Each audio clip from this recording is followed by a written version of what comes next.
Γεια σας, πολύ χαίρομαι που ήρθατε να συμμετάσχετε σε αυτή την προσπάθεια. Λέγομαι Λουκάς Γκορτσογιάννης, είμαι ο καπετάνιος της SailMed και του Aegean Cargo Sailing, η ιστιοπλοϊκή μεταφορά στο Αιγαίο.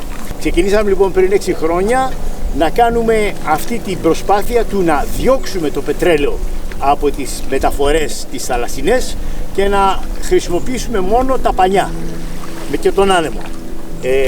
Τα ιστιοπλοϊκά είναι ο καλύτερος τρόπος να μετατρέψεις την ενέργεια του ανέμου απευθείας σε κίνηση. Πηγαίνουμε σε 18 νησιά, κάνουμε το γύρο του Αιγαίου και επίσης παίρνουμε τα προϊόντα, τα βιολογικά προϊόντα, τα παραδοσιακά προϊόντα, τα αγνά προϊόντα των νησιών και τα πηγαίνουμε στο εξωτερικό.